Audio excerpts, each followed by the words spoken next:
sembah sebagai Raja, berdiri di tengah kami, ditinggikan dan dipuji. Sembah dan puji melalui tatamu. Pagi ini kami datang kepada Engkau Tuhan. Sebelum kami memulai ibadah ini, mari Engkau yang urapi setiap kami, urapi setiap pelayan-pelayan-Mu, urapi setiap jemaat yang hadir Tuhan. Biar pagi hari ini kami sungguh Tuhan melihat, merasakan Yesus Tuhan, Raja di atas segala raja itu.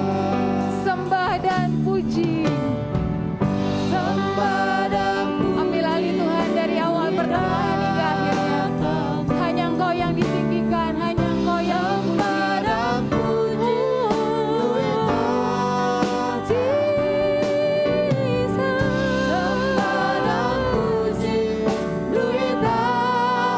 Yesus Tuhan adalah Raja semua.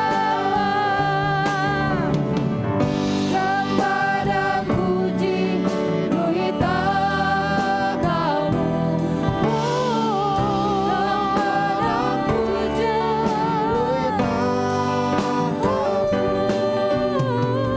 Sembah dan puji melalui tatamu.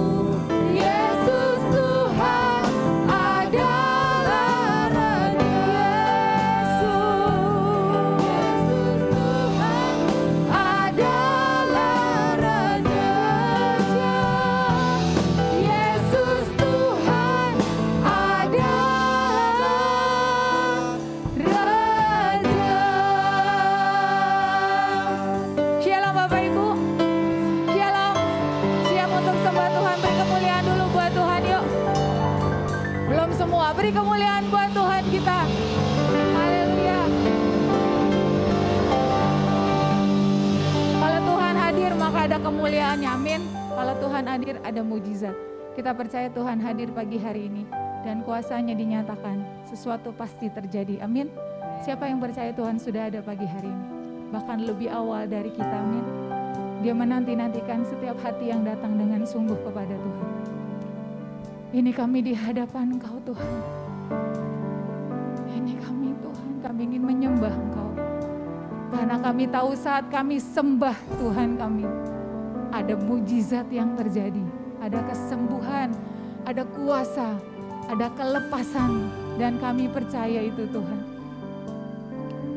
Jesus.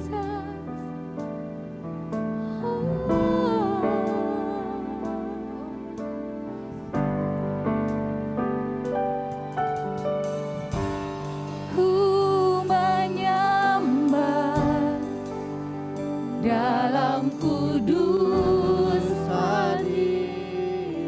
Ya Tuhan, hampiri, layakkan kami hampiri hadirat-Mu Tuhan. Karunia-Mu Bapa, kekuatanku, kekuatanku hanya dalam hadirat-Mu. Yesusku, hanya Kaulah segalanya.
kuasa yang terjadi ya Tuhan. Jika Engkau hadir ada kesembuhan. Jika Tuhan hadir ada beban yang diangkat. Kami percaya Engkau hadir di sini Tuhan. Dan kemenangan jadi bagian kami.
Dia menghampirimu dan berkata, Dia mengasihimu. Tidak terbatas oleh pikiranmu, tidak terbatas oleh perasaanmu. Yesusku nyata.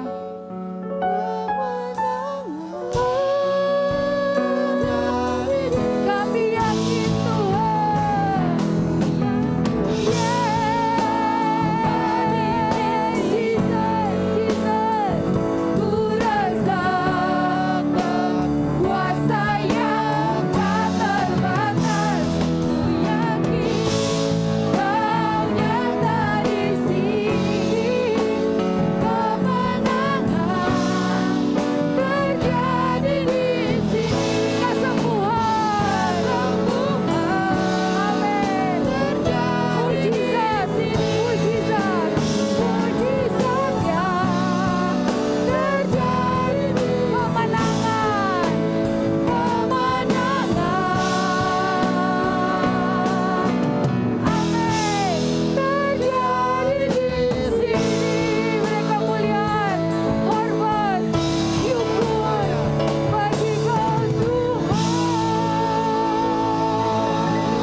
Kami tahu siapa yang kami sembah, kami tahu siapa yang kami puji, kami tahu siapa yang kami puja. Raja di atas segala raja, layak terima kemuliaan, layak terima sembah. Karena Engkau Allah yang sudah menyediakan kesembuhan, sudah menyediakan kesehatan, sudah menyediakan setiap beban berat kami diangkat di dalam nama Yesus. Tuhan yang punya kuasa, yang akan menyertai setiap kami. Buat kami tidak biasa menyembah Tuhan, tapi menjadi sesuatu yang biasa dan luar biasa. Karena kami tahu siapa yang kami sembah, Raja di atas segala raja. Terima kasih Tuhan, terima kasih sudah hadir. Lawat setiap kami, tidak ada Tuhan yang terlewatkan, lawat semuanya. Dalam nama Yesus kami siap menyembah Tuhan. Yang bukan daripada Tuhan sudah tunduk di bawah kaki di dalam nama Yesus. Dan semua hanya untuk kemuliaan nama Tuhan. Terima kasih Tuhan. Dalam nama Yesus kami berdoa. Haleluya. Yang percaya katakan amin. Siapa yang percaya? Yesus kita luar biasa. Amin. Kita mau bilang ya, Allahku luar biasa. Amin.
Tuhan kita luar biasa, persoalan kita apa?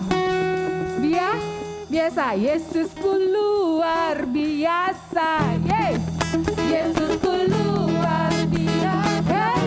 Yesusku persoalanku biasa. Persoalanku biasa. Yesusku luar biasa. Yesusku luar biasa. Yesusku luar persoalanku. Amin, amin.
biasa, persoalan kita jadi biasa, sakit kita jadi biasa, karena Tuhan kita luar biasa. Mari silakan duduk Bapak Ibu, kita akan mendengar firman Tuhan. Siapkan hatimu. Kami tahu Tuhan bukan hanya sebuah pujian, tapi kami mau bilang dari hati kami, kami punya Tuhan yang hebat, Tuhan yang luar biasa. Karena dalam segala perkara kami tahu, kami lebih daripada pemenang. Kami lebih daripada pemenang. Urapi hamba-Mu saat ini akan memberitakan firman-Mu. Sepatah kata yang darinya Tuhan, yang dari Engkau lewat hamba-Mu ini, bisa mengubahkan hidup kami. Urapi dengan urapan yang daripada Tuhan. Kiaralah masyarakat.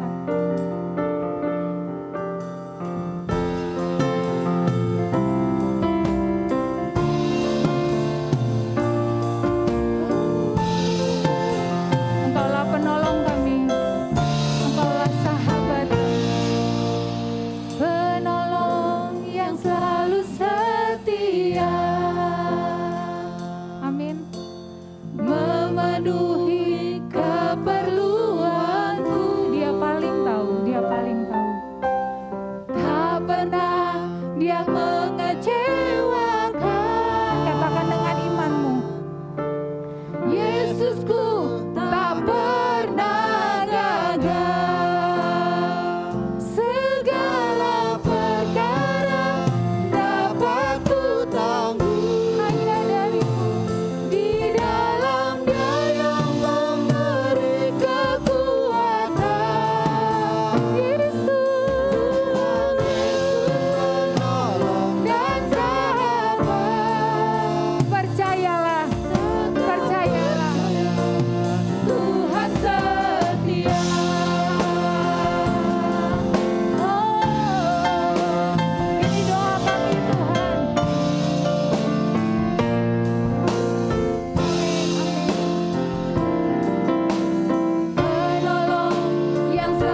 Bapa di surga,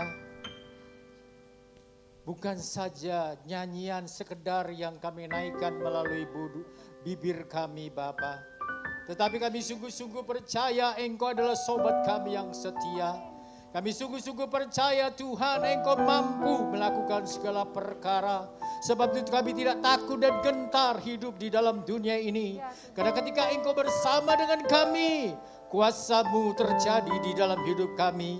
Ketika Engkau bersama dengan kami, pertolongan-Mu nyata di dalam kehidupan kami. Sebab itu Tuhan tolong kepada kami. Oh, kami percaya Engkau Allah yang dahsyat, Allah yang besar, Allah yang sanggup melakukan segala perkara.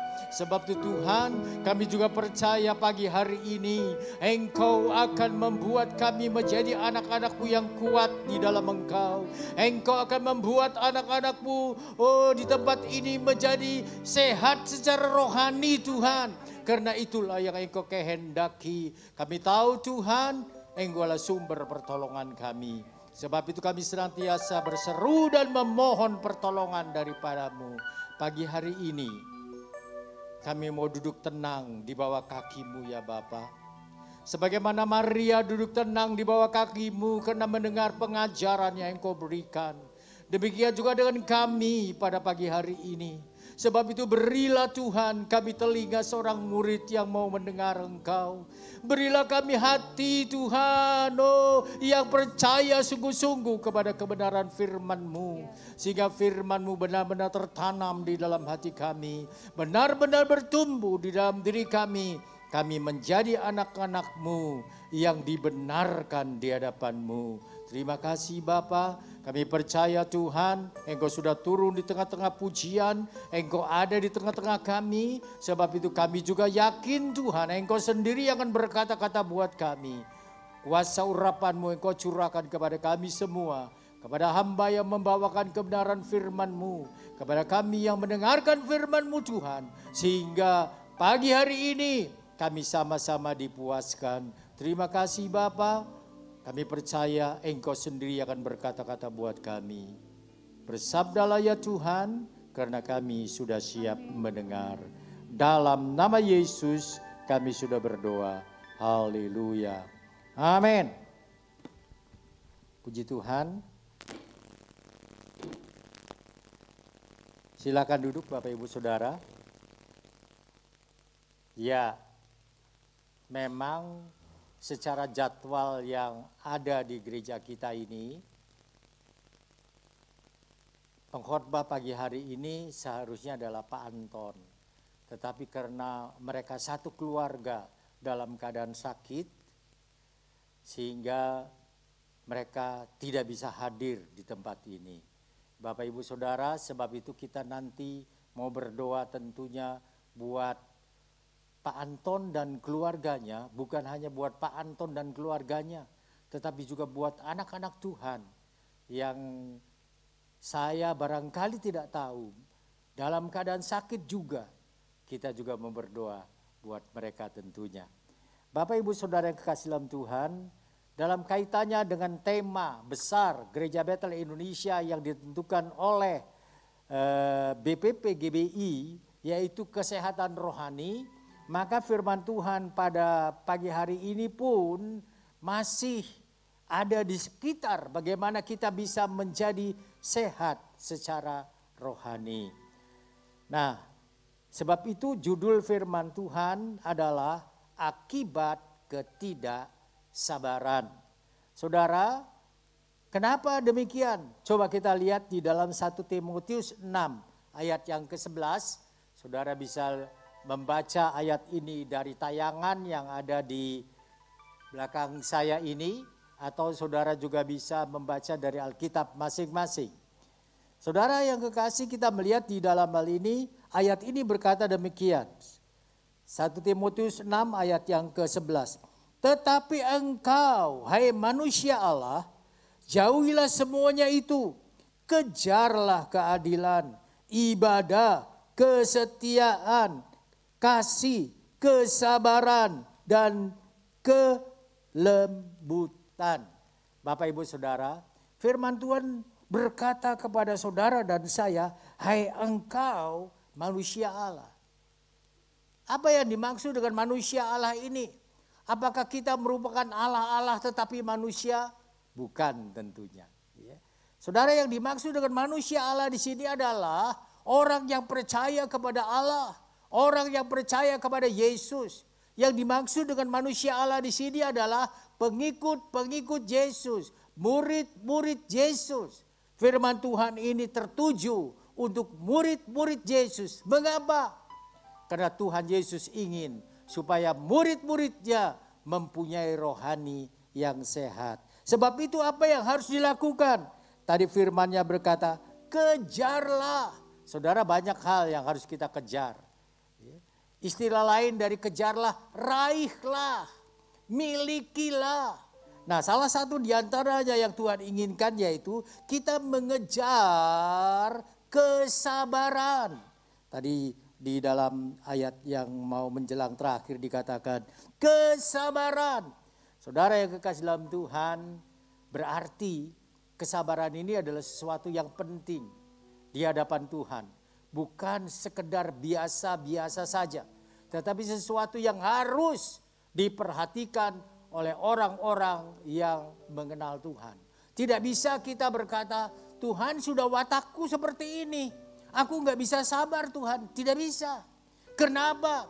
Karena Allah memberikan Roh Kudus kepada kita yang akan mengubah perilaku kita, yang akan mengubah karakter kita untuk menjadi seperti Yesus.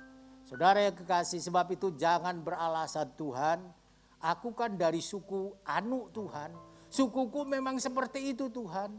Saudara yang kekasih dalam Tuhan, ingat, kalau kita punya kerinduan untuk Tuhan menjamah kita melalui kuasa Roh Kudus-Nya, kita bisa berubah sesuai dengan kehendak Tuhan.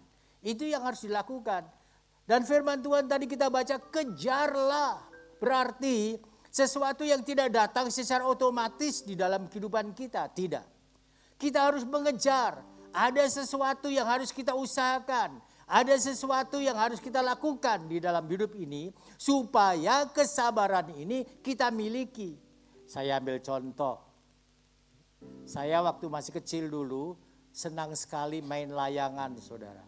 Di samping senang main layangan, saya juga senang mengejar-ngejar layangan yang putus. Dengan kata lain, kalau ada layangan yang diadu di udara di sana, ada yang putus, saya kejar. Apalagi kalau layangannya itu bagus.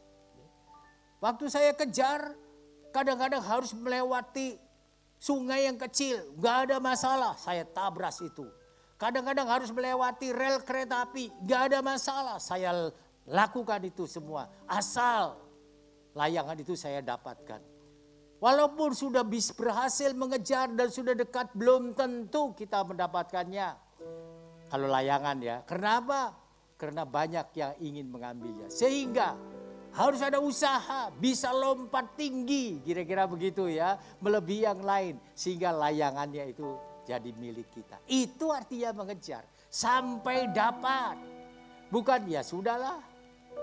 Tidak ada artinya kita melakukan sesuatu kalau kita sampai di situ usaha kita.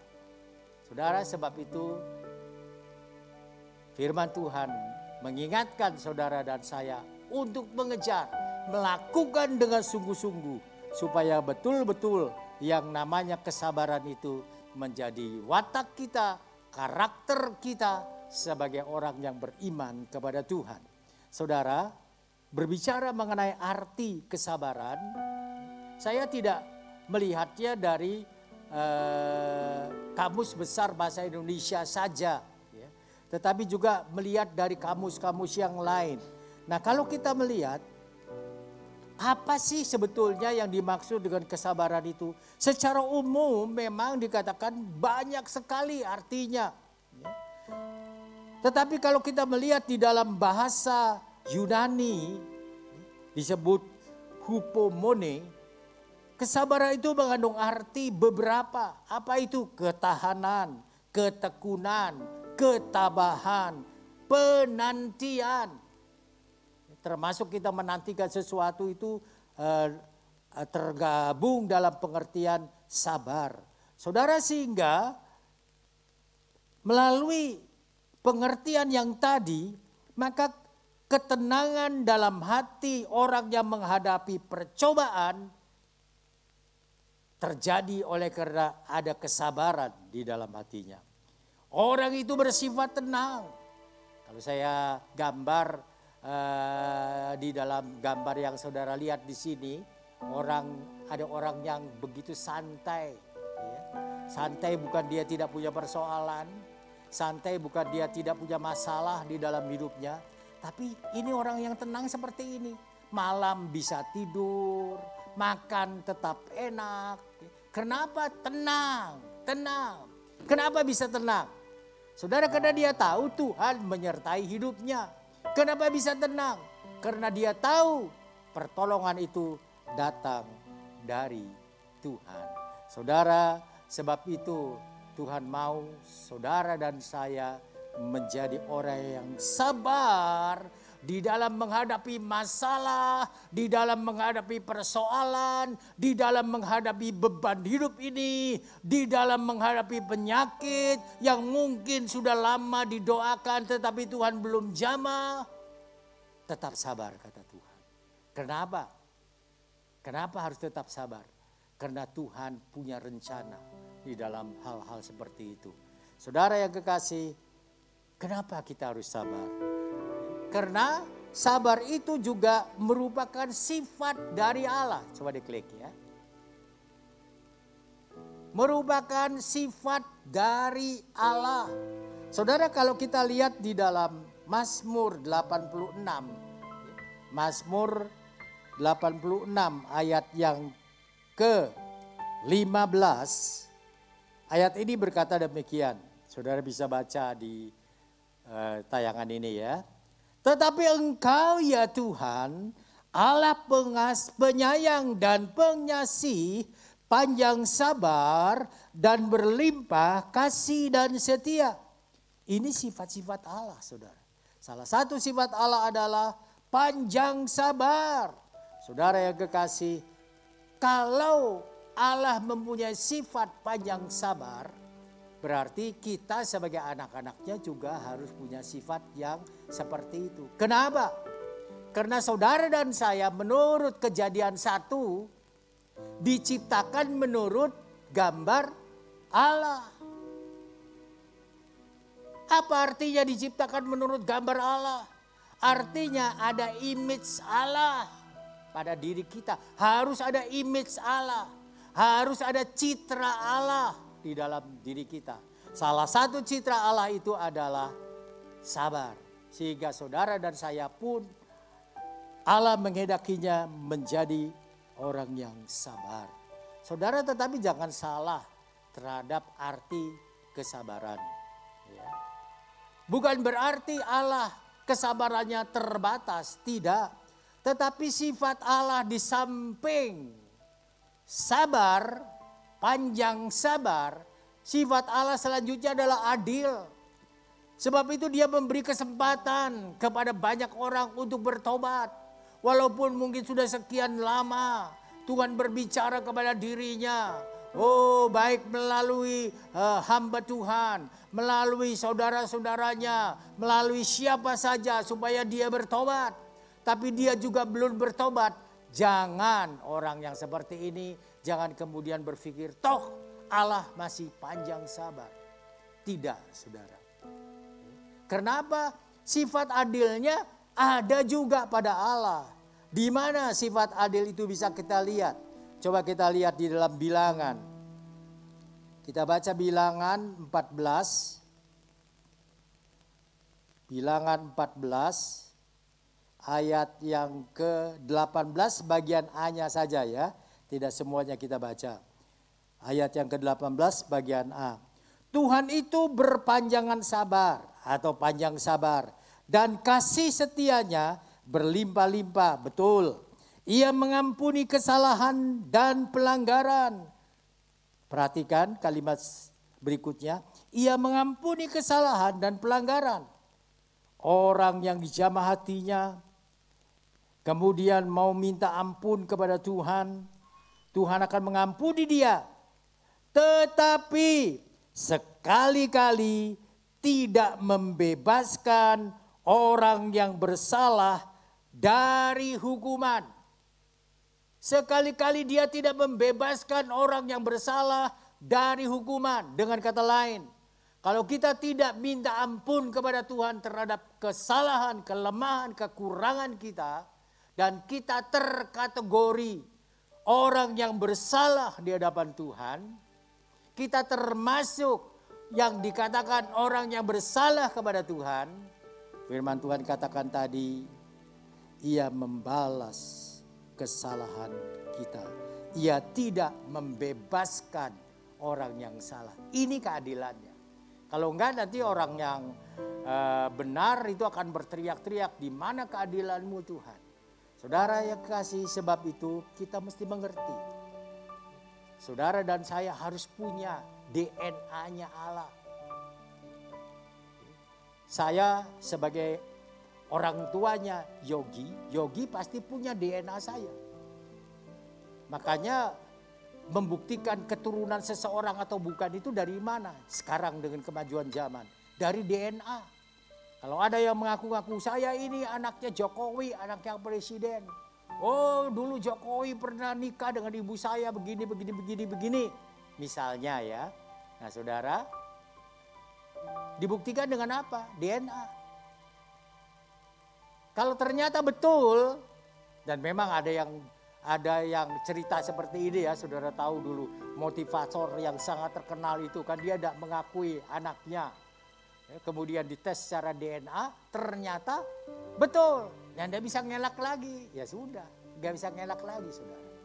Dengan kata lain, harus ada DNA orang tuanya pada anak itu. Baru dia adalah anak, kalau bukan. Begitu juga kita terhadap Allah.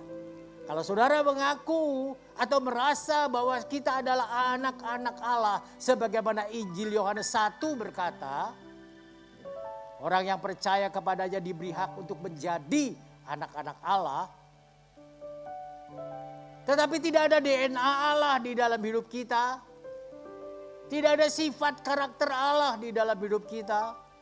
Ya, jangan ngaku-ngaku kita ini sebagai anaknya Allah. Saudara yang kekasih, itu yang perlu kita perhatikan di dalam hidup ini. Nah, berkaitan dengan ketidaksabaran, kita mau belajar dari Sarai, saudara. Kita mau belajar dari Sarai. Sarai itu siapa sih? Sarai adalah nama istri dari Abraham sebelum diubah menjadi Sarah. Sebelum diubah menjadi Sarah, namanya Sarai. Dan sebab itu saya memakai nama lama dari Sarah ini, yaitu Sarai.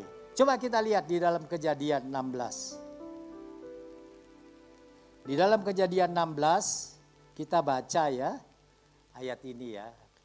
Kejadian 16 ayat 1 sampai dengan ayat yang ke-16. Saya akan bacakan untuk Bapak Ibu Saudara. Adapun Sarai, istri Abram ini adalah Abraham sebelum namanya diganti menjadi Abraham, itu tidak beranak. Ia mempunyai seorang hamba perempuan orang Mesir, Hagar namanya. Berkatalah Sarai kepada Abram, engkau tahu Tuhan tidak memberi aku melahirkan anak. Karena itu baiklah hampiri hambaku itu. Mungkin oleh dialah aku dapat memperoleh seorang anak. Dan Abram mendengarkan perkataan Sarai. Jadi Sarai, istri Abram itu mengambil Hagar, hambanya orang Mesir itu, yakni ketika Abram telah 10 tahun tinggal di tanah Kanaan, lalu memberikannya kepada Abram, suaminya, untuk menjadi istrinya. Abram menghampiri Hagar, lalu mengandunglah perempuan itu. Ketika Hagar tahu bahwa ia mengandung, maka ia memandang rendah kepada nyonyanya itu. Lalu berkatalah Sarai kepada Abram, penghinaan yang kuderita ini adalah tanggung jawabmu. Akulah yang memberikan hambaku ke pangkuanmu. Tetapi baru saja ia tahu bahwa ia mengandung. Ia memandang rendah akan aku. Tuhan kiranya menjadi hakim antara aku dan engkau. Kata Abram kepada Sarai, hambamu itu di bawah kekuasaanmu. Perbuatlah kepadanya apa yang kau pandang baik. Lalu Sarai menindas Hagar sehingga ia lari meninggalkannya. Lalu malaikat Tuhan menjumpainya dekat suatu mata air di padang gurun, yaitu dekat mata air di jalan ke Syur. Katanya, Hagar, hamba Sarai, dari manakah datangmu dan kemanakah engkau pergi? Jawabnya, aku lari meninggalkan Sarai, nyonyaku. Lalu kata malaikat itu kepadanya, kembalilah kepada nyonyamu, biarlah engkau ditindas di bawah kekuasaannya. Lalu kata malaikat Tuhan itu kepadanya, aku akan membuat sangat banyak keturunanmu sehingga tidak dapat dihitung karena banyaknya. Selanjutnya kata malaikat Tuhan kepadanya, engkau mengandung dan akan melahirkan seorang anak laki-laki dan akan menamainya Ismail, sebab Tuhan telah mendengar tentang penindasan atasmu itu. Seorang laki-laki yang lakunya seperti keledai liar, demikianlah nanti anak itu. Tangannya akan melawan tiap-tiap orang dan tangan tiap-tiap orang akan melawan dia. Dan di tempat kediamannya ia akan menentang semua saudaranya. Kemudian Hagar menamakan Tuhan yang telah berfirman kepadanya itu dengan sebutan engkaulah El-Roi. Sebab katanya, bukankah di sini kulihat dia yang telah melihat aku? Sebab itu sumur tadi disebut orang sumur Lahai Roi, letaknya antara Kades dan Beret. Lalu Hagar melahirkan seorang anak laki-laki bagi Abram, dan Abram menamai anak yang dilahirkan Hagar itu Ismail. Abram berumur 86 tahun ketika Hagar melahirkan Ismail baginya. Iya, saya sengaja mengajak Bapak Ibu Saudara membaca perikop ini supaya apa? Supaya kita ingat kembali, ya. Saudara, kita melihat bahwa jadi masalah buat Sarai karena dia tidak bisa hamil. Kenapa? Menurut adat istiadat di Timur Tengah, seorang wanita yang tidak bisa melahirkan anak, tidak bisa hamil, tidak bisa mengandung, itu tidak ada artinya sebagai seorang istri. Sebab itu seringkali orang seperti ini menjadi ejekan di dalam masyarakatnya. Dan itu juga dirasakan oleh Sarai. Sebab itu Sarai berpikir bagaimana caranya untuk bisa keluar dari masalah ini. Walaupun saudara yang kekasih, kita membaca bahwa ada janji Tuhan kepada Abraham dan juga Sarai. Kalau kita lihat di dalam Kejadian 15 ayat yang keempat, Kejadian 15 ayat yang keempat itu berkata demikian. Tetapi datanglah firman Tuhan kepadanya, kepada Abram, demikian orang ini tidak akan menjadi ahli warismu, melainkan anak kandungmu. Dialah yang akan menjadi ahli warismu. Anak kandungmu. Anak kandung dari siapa?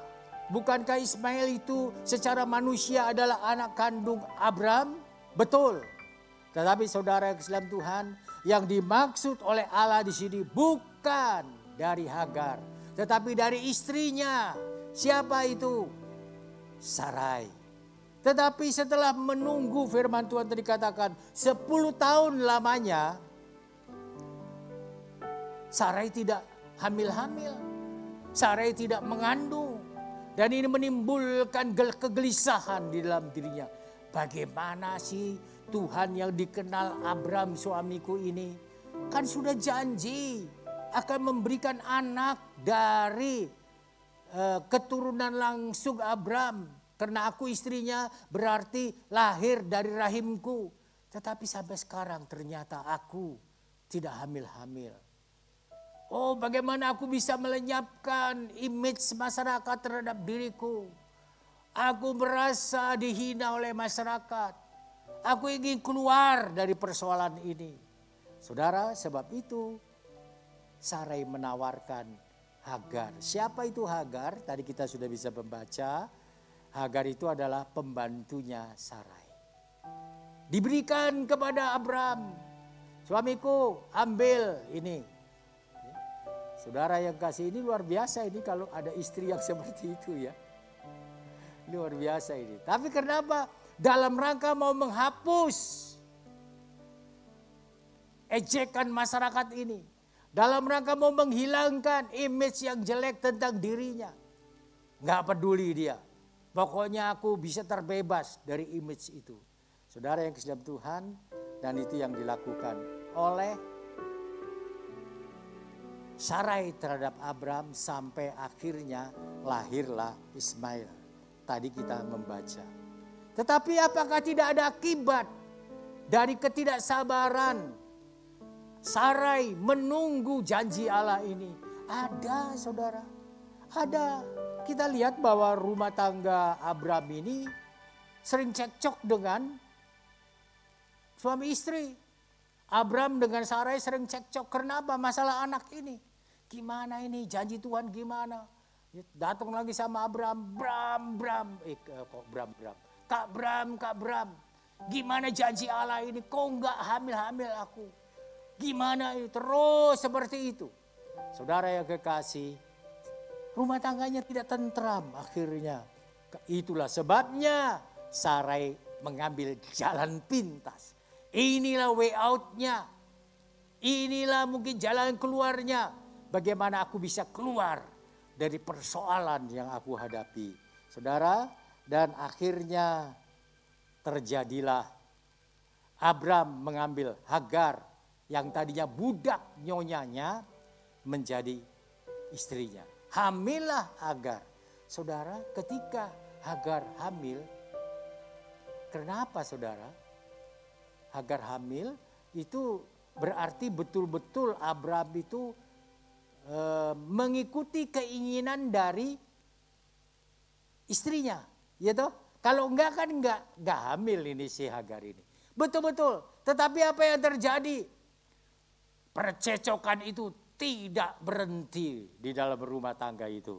Saudara, kita melihat bagaimana kemudian Hagar seolah-olah berkata kepada Abram, bukan seolah-olah, memang berkata kepada Abram di dalam ayat yang kelima, penghinaan yang kuderita ini adalah tanggung jawabmu, kata Sarai. Loh, kok jadi tanggung jawab Abraham? Yang ngasih Hagar sama dia siapa? Sarai. Tetapi pada waktu Sarai hamil dan mulai bertingkah terhadap nyonyanya, yang disalahkan Abraham. Itu sifat manusia. Ya, sifat manusia. Kita lihat pada waktu kejadian pertama, manusia pertama di Taman Eden. Waktu Adam dan Hawa jatuh di dalam dosa. Tuhan bertanya kepada Adam, kenapa? Adam berkata, ya Tuhan, aku berdosa karena aku dikasih sama istriku. Bukan salahku Tuhan, istriku yang salah ngasih sama aku. Saudara, kalau menurut saya jawaban seperti ini jawaban anak kecil. Kenapa? Karena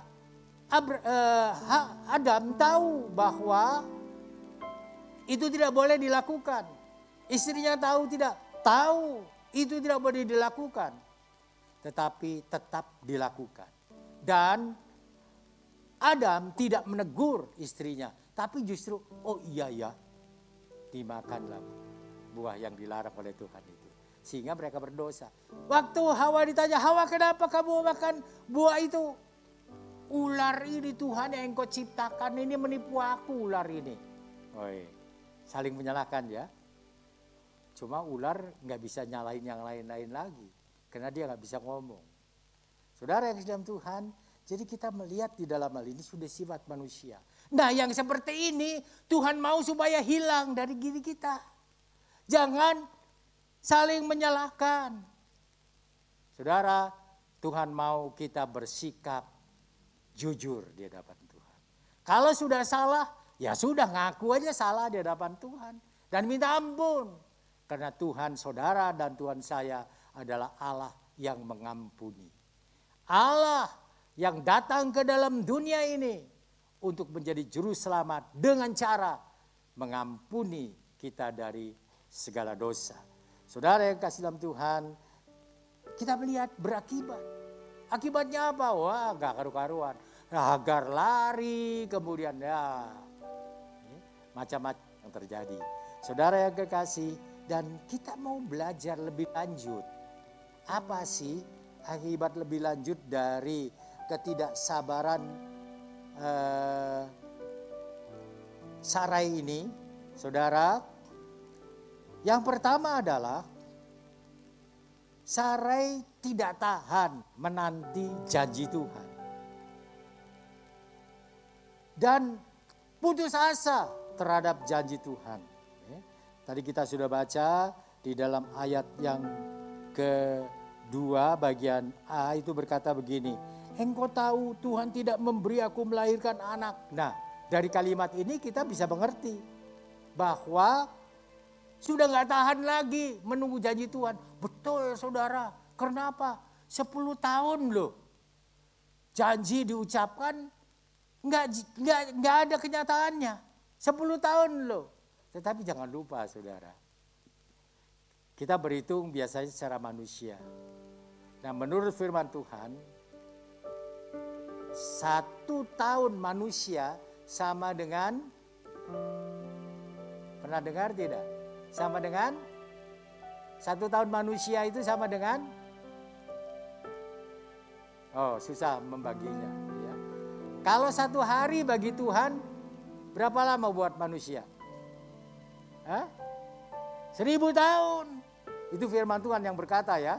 Kalau 1 tahun jadi dibagi 1000 nanti susah menghitungnya betul. Saudara yang kekasih, 1000 tahun 1 hari di hadapan Tuhan itu sama dengan 1000 tahun. Nah kalau 10 tahun baru sebentar buat Tuhan. Tapi buat manusia cukup lama. Saudara ini mau bicara apa sesungguhnya?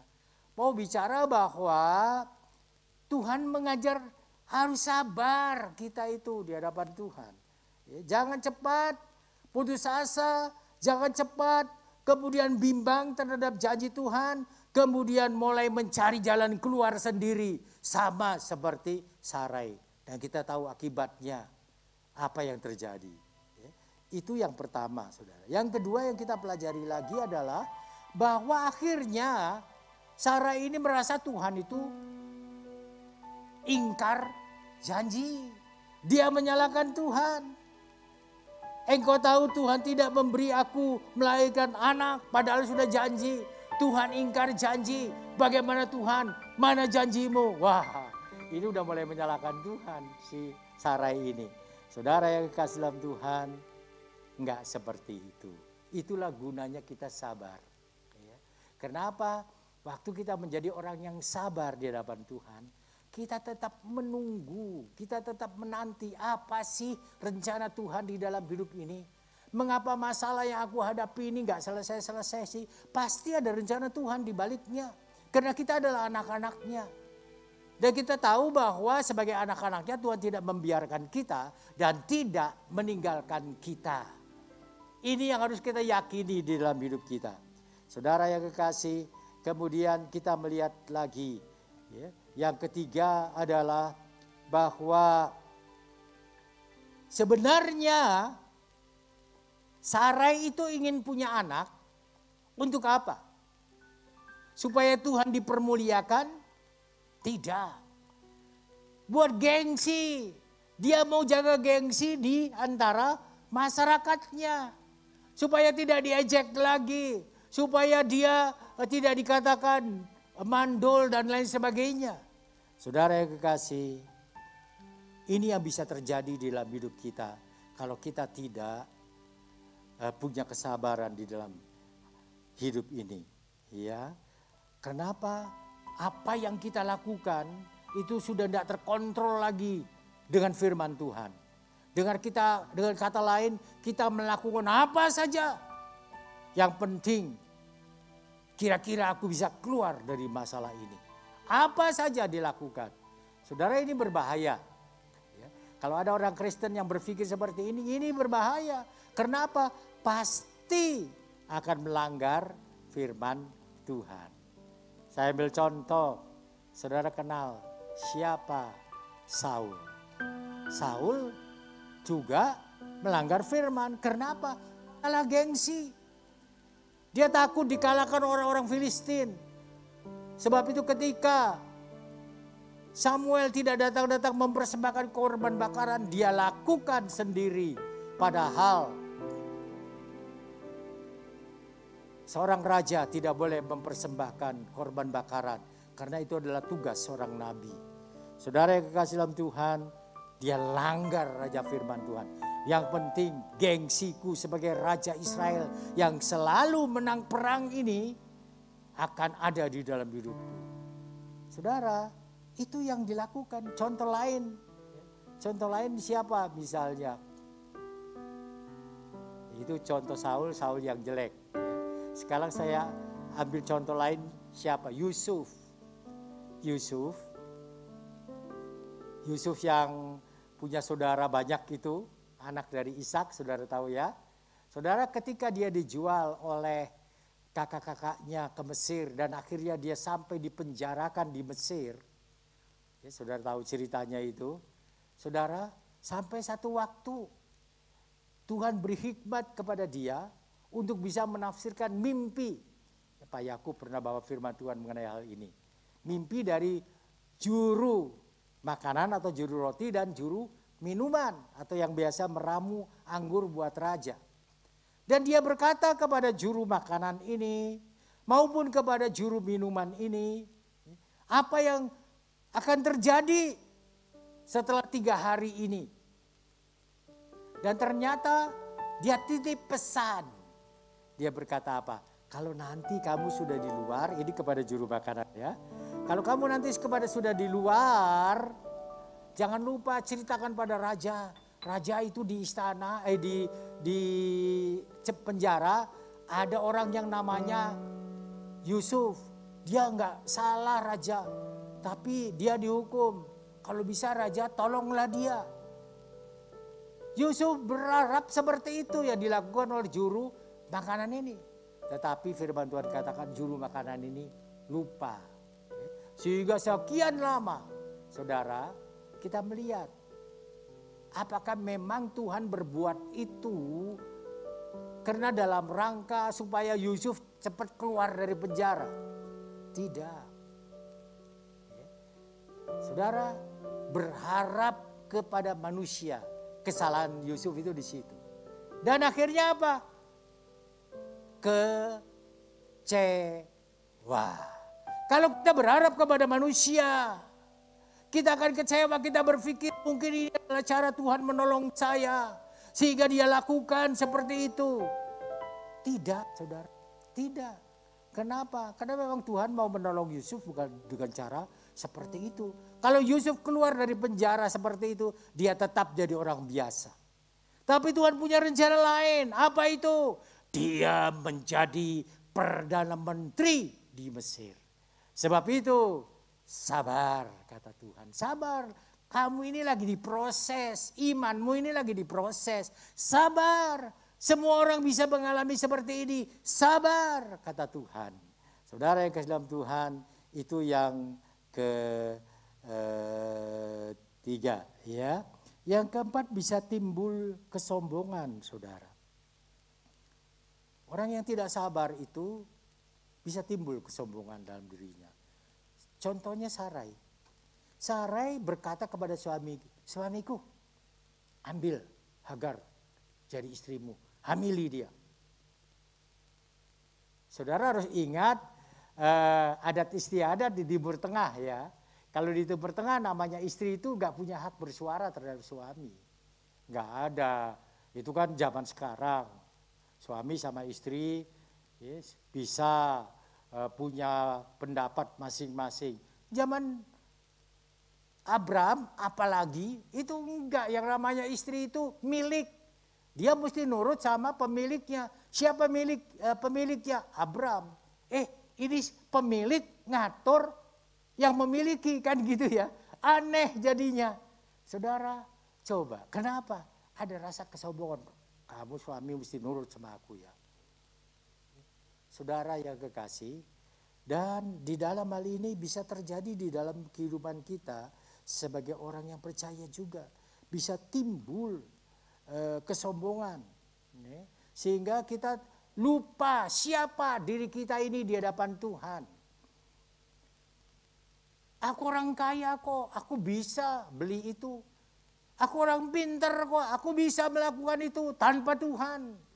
Wah ini, ya, saudara yang ke dalam Tuhan yang bisa terjadi dalam hidup kita.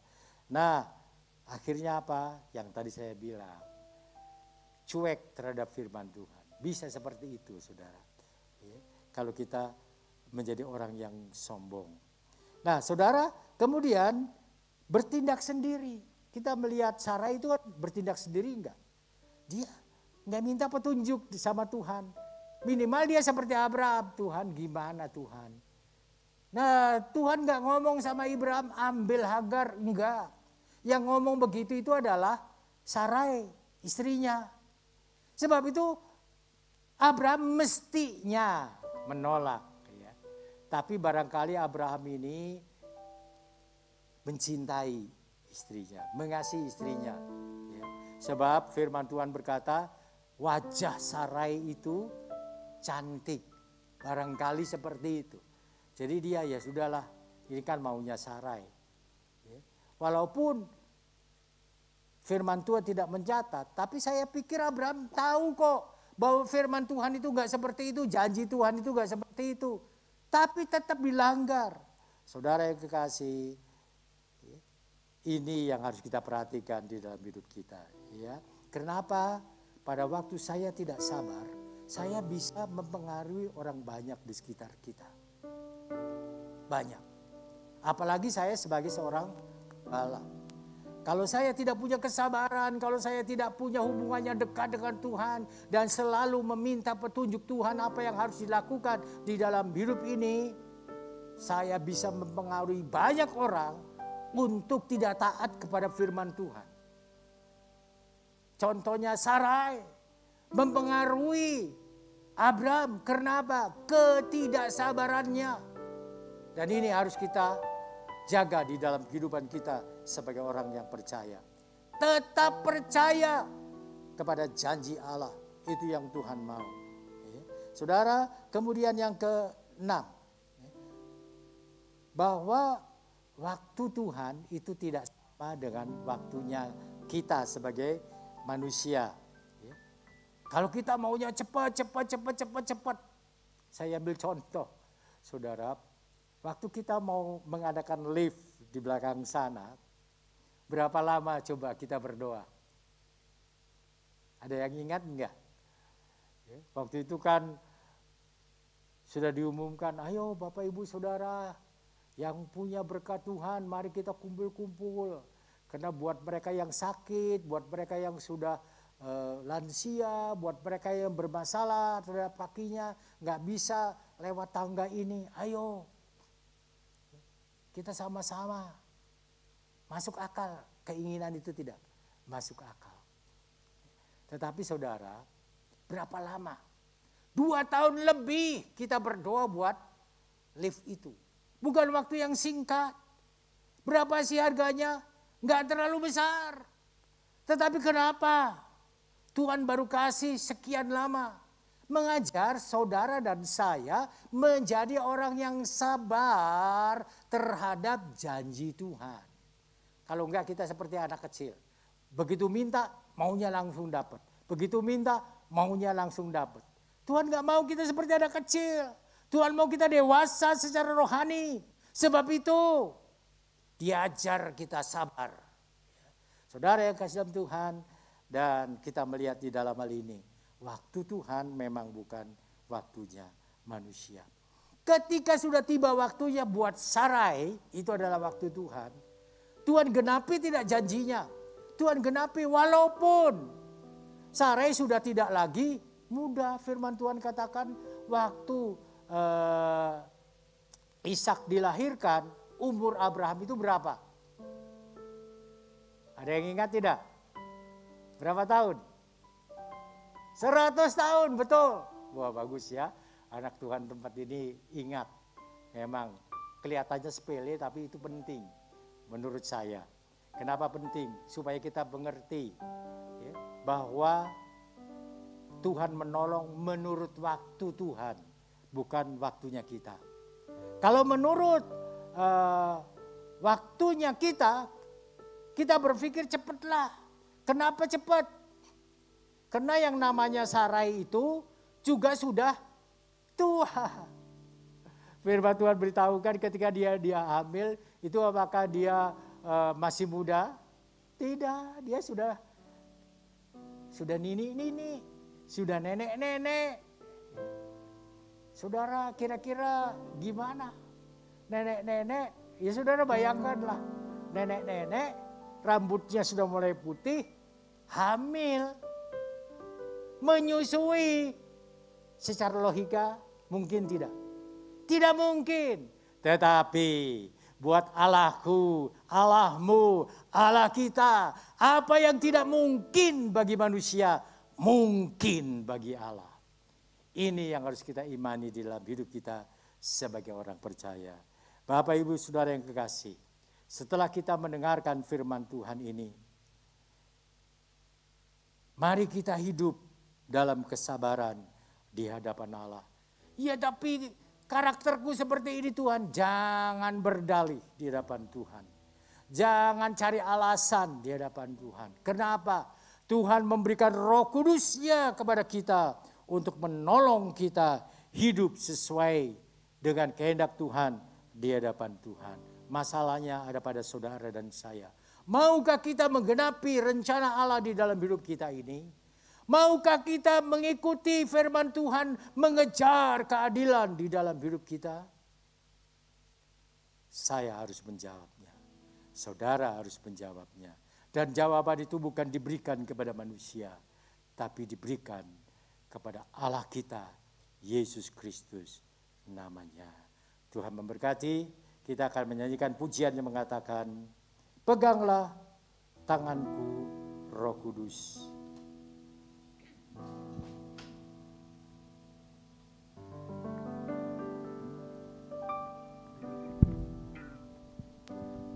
Peganglah tanganku Roh Kudus setiap hari. Ku tak dapat jalan sendiri tanpa Roh-Mu. Bawalah diriku ke dada, segala kebenaran, agar ku tidak tersesat mengikuti jalan-Mu. Peganglah tanganku Roh Kudus,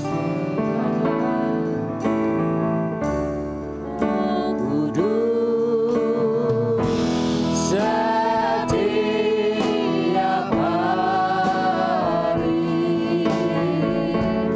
Ku tak dapat jalan sendiri tanpa Roh-Mu.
Amin, amin, amin, haleluya.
Keyakinan kami sangat kuat di hadapan-Mu Bapa.